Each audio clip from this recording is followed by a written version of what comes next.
Hey guys, so today's video is a request. This request is from John Open-Minded Ingram, so thank you for the request. It is about MKUltra. Now, I'd heard about this. I think most people have probably heard of it, or at least heard the term, but I didn't realize how in-depth it was and sort of how creepy, like the thought that maybe it could still be going on today, which is a theory, but I'll get into that. So Project MKUltra, also known as the CIA Mind Control Program, is the code name that was given to a program of experiments on human subjects. These experiments were designed and undertaken by the U.S. Central Intelligence Agency and were at times illegal.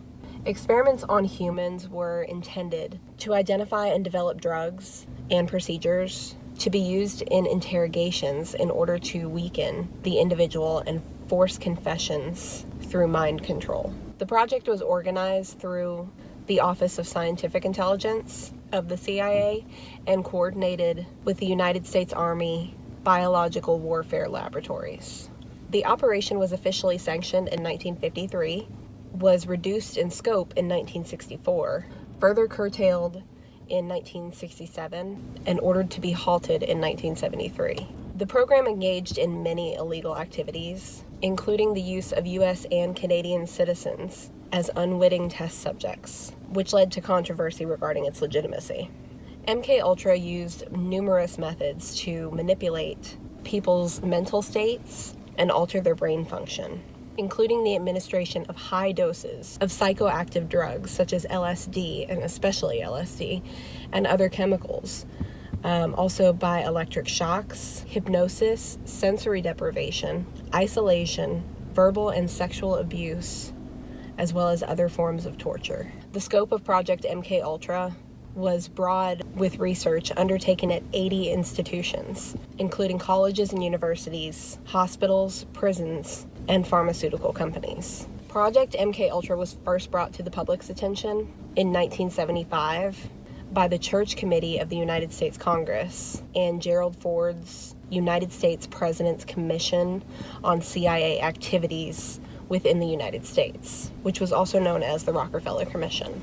Investigative efforts were hindered by CIA Director Richard Helms's order that all MKUltra files be destroyed in 1973.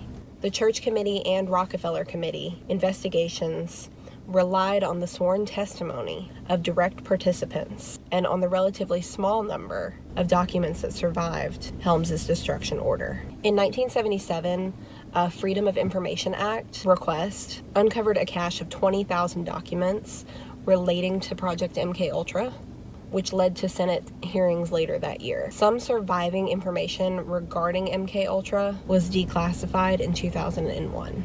The name Project MKUltra, the meaning behind that, supposedly the MK meant that the project was sponsored by the agency's technical services staff, followed by the word ultra, which was used to designate the most secret classification of World War II intelligence.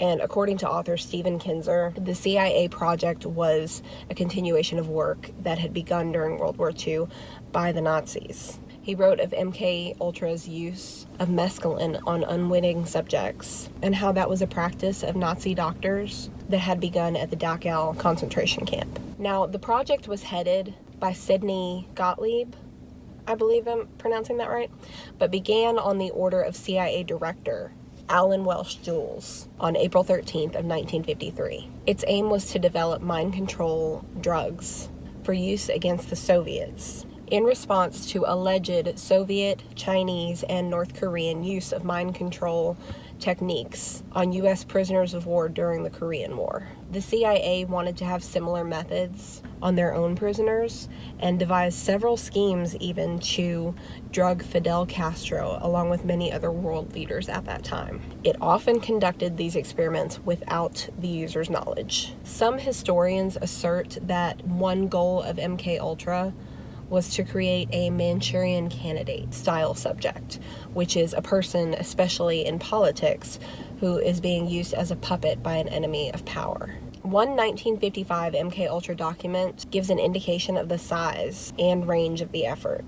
It refers to the study of an assortment of mind-altering substances, with symptoms including, but not limited to, materials which will cause the victim to act faster or slower in maturity, materials which will promote the intoxicating effect of alcohol, materials which will cause temporary or permanent brain damage and loss of memory, materials and physical methods which will produce amnesia for events preceding and during their use, substances which will produce physical disablement, such as paralysis of the legs, acute anemia, and so on, and a knockout pill which can be surreptitiously administered in food, drinks, cigarettes, as an aerosol, etc., which will be safe to use, provide a maximum of amnesia, and be suitable for use by agent types on an ad hoc basis. Basically, whenever they think they need it.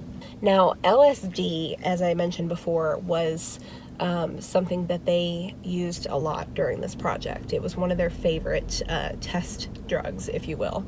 The CIA wanted to know if they could make Soviet spies defect against their will, and whether the Soviets could do the same to the CIA's own operatives. Once Project MKUltra got underway in April of 1953, experiments included administering LSD to mental patients, prisoners, drug addicts, and sex workers. Quote unquote, people who could not fight back, as one agency officer put it. In one case, they administered LSD to a mental patient in Kentucky for 174 days. They also administered LSD to CIA employees, military personnel, doctors, other government agents, and members of the general public to study their reactions. LSD and other drugs, again, were often administered without the knowledge or the subject's consent, which is a violation of the Nuremberg Code the U.S. had agreed to follow after World War II. In one particular operation known as Operation Midnight Climax, the CIA set up several brothels within agency safe houses in San Francisco, California, to obtain a selection of men who would be too embarrassed to talk about the events. The men were dosed with LSD, and the brothels were equipped with one-way mirrors, and the sessions were filmed for later viewing and study. In other experiments where people were unknowingly given LSD, they were interrogated under bright lights, with doctors in the background taking notes. They told subjects that they would extend their trips if they refused to reveal their secrets. Long-term debilitation and several deaths resulted from this. Heroin addicts were bribed into taking LSD with promises of more heroin. LSD was slipped into Deputy U.S. Marshal Wayne Ritchie's drink of bourbon and soda. He had a bad LSD trip that culminated in his holding up a bar at gunpoint. Ritchie was fired, and only decades later, in 1999, learned that he had been the subject of secret drug testing. MKUltra's researchers later dismissed LSD as it was too unpredictable in its test results.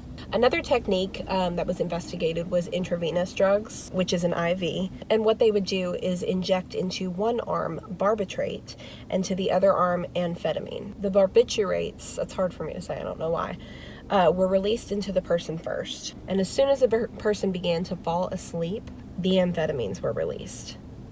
The person would begin babbling incoherently, and it was sometimes possible to ask questions and get useful answers. Other experiments involved heroin, morphine, scopolamine, cannabis, alcohol, and sodium pentothal.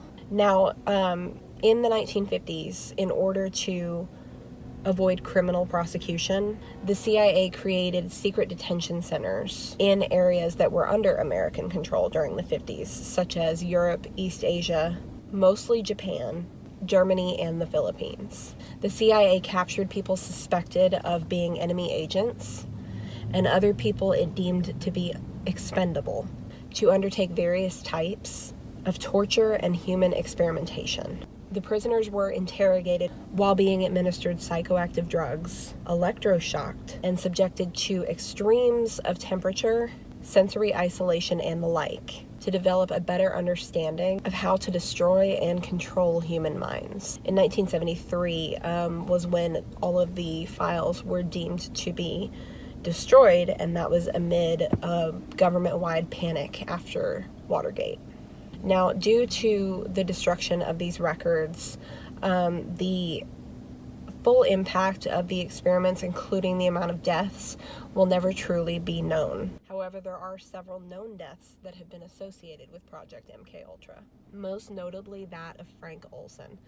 Olson was a United States Army biochemist and biological weapons researcher. He was given LSD without his knowledge or consent in November of 1953 and committed suicide by jumping out of a window a week later.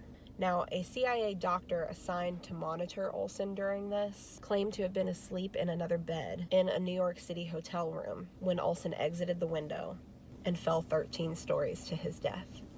The chemist who administered the drug was reprimanded, as apparently he did not take into account Olson's previous diagnosed suicidal tendencies, which may have then been exacerbated by the LSD. The Olson family disputes the official version of events. They maintain that Frank Olson was murdered because, especially in the aftermath of his LSD experience, he became a security risk who might divulge state secrets associated with highly classified CIA programs, about many of which he had personal knowledge. A few days before his death, Frank Olson quit his position as acting chief of Special Operations Division at Detention, Maryland, because of several moral crises concerning the nature of his biological weapons research. Now, apparently, his body was exhumed in 1994, and the forensic evidence conflicted as well with the official version of events. Cranial injuries indicated that Olson had been knocked unconscious before exiting the window. The medical examiner ruled Olson's death a homicide. Now, in 1975, the Olson family did receive apologies and a $750,000 settlement from the U.S. government, though the apologies were more about administering a drug without Olson's consent. Now, some other documented subjects of Project MKUltra, one being Ken Kesey, who was the author of One Flew Over the Cuckoo's Nest. He is said to have volunteered for the experiments while he was a student at Stanford University. His experiences while under the influence of LSD inspired him to promote the drug outside of the context of the experiments, which helped to influence the early development of hippie culture. Robert Hunter, who was an American lyricist, songwriter, translator, and poet, best known for his association with Jerry Garcia of the Grateful Dead, claims he also volunteered while at Stanford, and that the experiences on LSD were creatively formative for him. Boston mobster James Whitey Bulger alleged he had been a subject to weekly injections of LSD and subsequent testing while in prison in Atlanta in 1957. Now, some alleged subjects of Project MKUltra, one being Ted Kaczynski, who is also known as the Unabomber, was said to be of a voluntary psychological study while he was a sophomore at Harvard. He alleges that he was the subject of a purposely brutalizing psychological experiment and spent 200 hours as a part of the study. Lawrence Teeter was the attorney for Saran, who assassinated Robert Kennedy, and he believed that Saran was operating under MKUltra mind control techniques. And lastly, American fashion model and radio host Candy Jones claimed to have been a victim of mind control in the 1960s. Now, in 1972, Project MKUltra was officially retired. However, Canadian investigative journalist Elizabeth Nixon, whose mother was a subject of the original program, claims that they do continue today under a different set of acronyms. Victor Marchetti, who held several positions at the CIA before resigning in 1969, stated in 1992 that the CIA routinely conducted disinformation campaigns and that CIA mind control research still continued.